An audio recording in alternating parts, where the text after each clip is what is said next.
We're going to start section 9.5. In this section, we're going to talk about radical equations.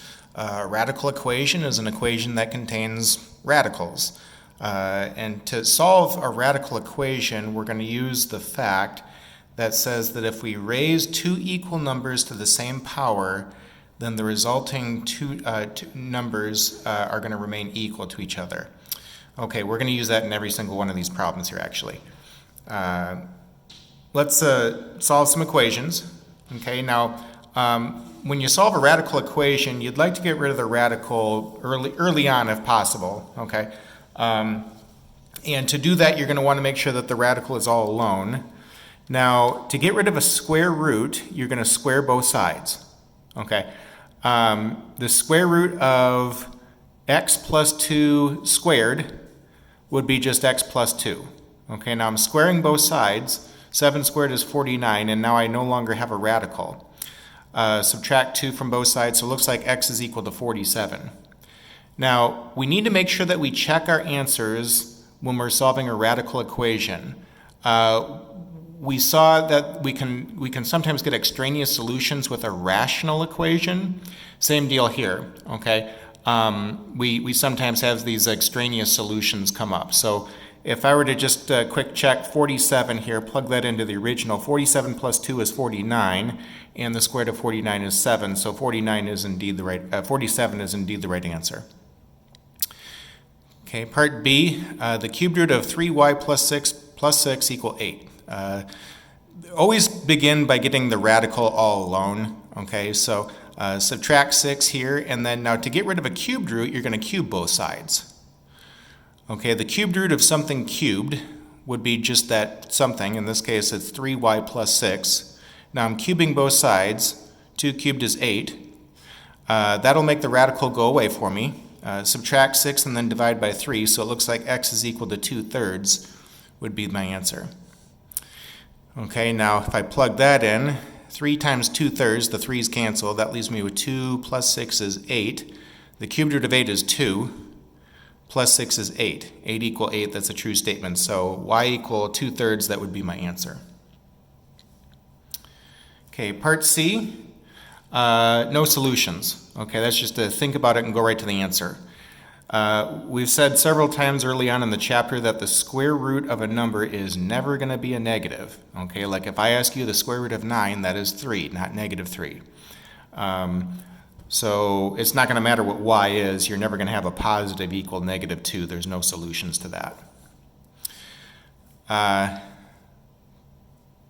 Now suppose that we didn't see that, okay, and we actually began solving for y. If we solve for y, like square both sides, we'd have y minus 3 equal 4.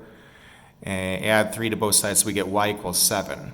Now, we got to make sure that we check our answers here. So if I said y equals 7, and I check that, 7 minus 3 is 4, and the square root of 4 is 2, not negative 2.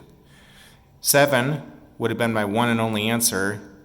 That didn't work out, so I'd cross that out and still get no solution. So, even if I began solving, I'd still want to make sure I'm checking my answers there. Okay, here's another one, part D. If we add 3 to both sides, now we're using rational exponent notation. Remember that x to the 1/2 is the same as the square root of x. We learned about that in section 9.2 with rational exponents. So the thing to see here is that I've got a radical equation. It's just I'm not using radical notation at the beginning, okay? But I'm doing that here. 1 minus 5x to the 1/2 power, that's the same as the square root of 1 minus 5x. So to get rid of that square root, or that power of 1/2, you're going to square both sides. And that'll leave me with 1 minus 5x. 6 squared is 36 on the right. Okay, subtract 1, and then divide by negative 5, we get x equal negative 7. If I check that, okay, 1 minus negative 35 is 36. 36 to the 1/2, well, that's the same as the square root of 36, which I know is 6. 6 minus 3 is 3. 3 equal 3, that's true. So negative 7 is going to be kept. Okay, here's some more solving equations. 27a. All right, now I can begin by squaring both sides. That'll make the radical go away there on the left. I'll have x squared on the right. And if I subtract 3x and subtract 18, x squared minus 3x minus 18, that's all equal to 0. Okay, and I've created a quadratic equation. So of course the next thing would be to factor. This one's going to factor nicely for us. X minus 6 times x plus 3 would be how that would factor. And when I set the factors equal to 0, I get x equals 6 and x equal negative 3. Again, I'll want to check those. I see more than I should where students won't check their answers. Okay, so be careful about that. Be sure that you're checking here with this kind of equation. If x is 6, and we plug that in, 3 times 6 is 18, plus 18 is 36. The square root of 36 is 6. X equals 6, so I'll also have 6 on the right. 6 equals 6, that's true. If x is negative 3, then you're going to have 3 times negative 3 is negative 9, plus 18 is 9. The square root of 9 is 3. Negative 3 would be on the right, so you'd be saying 3 equal negative 3. And that's not true. So throw away negative 3, that was extraneous. The only solution then would be x equals 6 to that equation. Okay, here's another one, part B. Again, first thing is you want to get the radical expression all alone. Okay, so let's subtract 5 from both sides, and then I can get rid of the radical by squaring both sides. The square root of x plus 7 squared would be just x plus 7. Squaring both sides, and x minus 5 squared, that's same as x minus 5 times x minus 5, which I want to FOIL out then. I'm doing that on the next line. X squared minus 10x plus 25 is what I get on the right. Subtract x and subtract 7. And we have x squared minus 11x plus 18, that's all equal to 0. The left side is going to factor nicely for us as x minus 9 times x minus 2, which means that I think x is 9 or x is negative 2. Let me check those. So if x is 9, plug that in here. 9 plus 7 is 16. The square root of 16 is 4. 5 plus 4 is 9. 9 is also the number that I have on the right. So 9 is going to be kept. How about 2? So 2 plus 7 is 9. The square root of 9 is 3. 5 plus 3 is 8. 2 is on the right, so you'd be saying 8 equals 2, which is not true. So 2 would be extraneous. 9 is going to be kept. 9 is the only solution. There's no way to know ahead of time what number you're going to keep or how many numbers or anything like that. You just got to check and see. Here's another one, part C. Okay, so let me begin by adding the square root of 49 minus 8x to both sides and subtracting 7 from both sides. That way the radical is all alone. And I'm going to square both sides now to get rid of the square root. And then, now don't make this mistake. Some students will want to bring in the power of 2. You can't do that since you're subtracting. Okay, of course you'll want to FOIL out x minus 7 times x minus 7. So I've done that here in the next line. X minus 7 times x minus 7 would be x squared minus 14x plus 49. Okay, and then if I subtract 49 from both sides, those terms are gone. If I add 8x to both sides, negative 14x plus 8x is minus 6x there. And x would be in common to the two terms on the left. I can factor that out and then set the factors equal to 0. I'm going to have x equals 0, and then x minus 6 equals 0 means that x is 6. Let me check these. Okay, so if x is 0, we'll have the square root of 49 is 7. 0 minus 7 is negative 7. Negative 7 equals 7. That's false. 0 would have to be thrown away then, since you don't get a true statement. How about if x is 6? So 8 times 6 is 48. 49 minus 48 is 1. The square root of 1 is 1. I'm going to have 6 minus 1 is 5.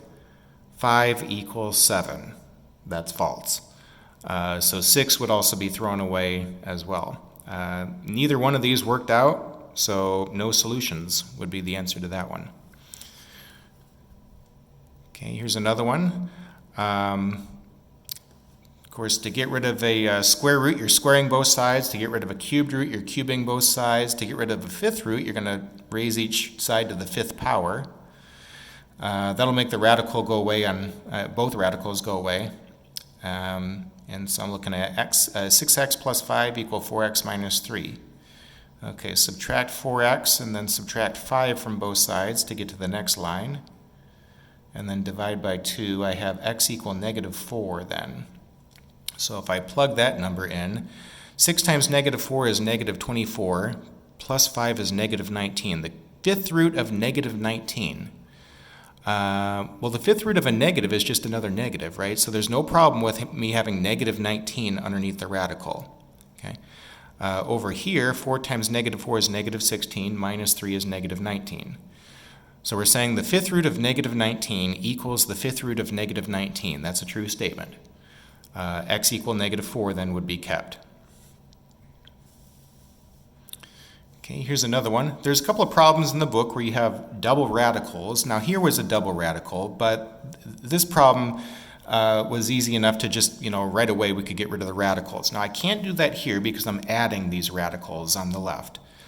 The best plan for something like this would be to get one of the radicals alone. It's not going to matter which one. But then get rid of that radical, and then later on in the calculation, get the other radical alone, and then get rid of that. So I'm going to begin by subtracting the square root of x plus 5 from both sides. That way that first radical is going to be all alone. And now I'm going to plan to get rid of this radical here by squaring both sides. The square root of x minus 3 squared would be just x minus 3. Now on the right, of course, don't make the mistake where you bring in the power of 2. Again, some students will want to do that, and they won't FOIL it out. So be careful about that. In general, that's what I was kind of getting at right here. FOIL it out. Okay, FOIL it out. So same deal here. Okay, 4 minus the square root of x plus 5 times another 4 minus the square root of x plus 5. I'm FOILing that on this line. 4 times 4 is 16. The outer and the inner terms, we're looking at negative 4 times the square root of x plus 5 minus another 4 times the square root of x plus 5. That'd be minus 8 times the square root of x plus 5. The last term's negative times negative is positive. The square root of x plus 5 times the square root of x plus 5 would be the square root of x plus 5 squared, or just x plus 5. Notice how at this point I don't have two radicals anymore. Okay, that's what I wanted. If I subtract x from both sides, these terms are gone. 16 plus 5 is 21. Okay, and if I subtract 21 from both sides, I'm going to have negative 24 equals negative 8 times the square root of x plus 5. You can divide both sides by negative 8, so then you'll have 3 equals the square root of x plus 5. And now we'd like to get rid of that remaining radical by squaring both sides. 3 squared is 9. The square root of x plus 5 squared would be just x plus 5. Subtract 5 from both sides and you get x equal 4. And of course I'll want to check that. So if I plug that into my equation here, 4 minus 3 is 1. Square root of 1 is 1. 4 plus 5 is 9. The square root of 9 is 3. 1 plus 3 is 4. That's true. So x equal 4 would be kept. Okay. Problem 28 is the last one in this section. There's a couple of application problems at the end with radicals. Not a lot, but here's just one that I thought was good. A vehicle made 175 feet of skid marks on an asphalt before crashing. The speed, s, in miles per hour of the vehicle that the vehicle was traveling when it started skidding can be approximated by using the formula S equals the square root of 30d times f, where d represents the length of the skid marks in feet and f represents the drag factor of the road. If the drag factor for asphalt is 0.75, find the speed that the car was traveling. Okay, and we'll round to the nearest mile per hour in getting our answer here. So D is the distance, which is given to us here, 175 feet of skidding. And F would be 0.75. That's the drag factor for asphalt, they told us. So I would just simply plug in those two numbers there into this formula that was given to me, and then I would go to the calculator. Okay, so if we type in, let's see here, 30 times 175 times 0.05 is, whoops, I typed that in wrong. Let me try that again. 175 times 0.75 and then times 30 is 3,937.5. Okay, I want the square root of that number then. So let's see here. We want the square root of 3,000, what was it, 937.5. Hit enter. Round to the nearest mile per hour. It looks like 63 miles per hour would be the speed that the car was traveling then. And of course, that's a reasonable speed that a car would be traveling to make a 175-foot skid mark on the road. Okay. The problems in this section are on page 743. Be sure to look at those odd-numbered problems for me in the book.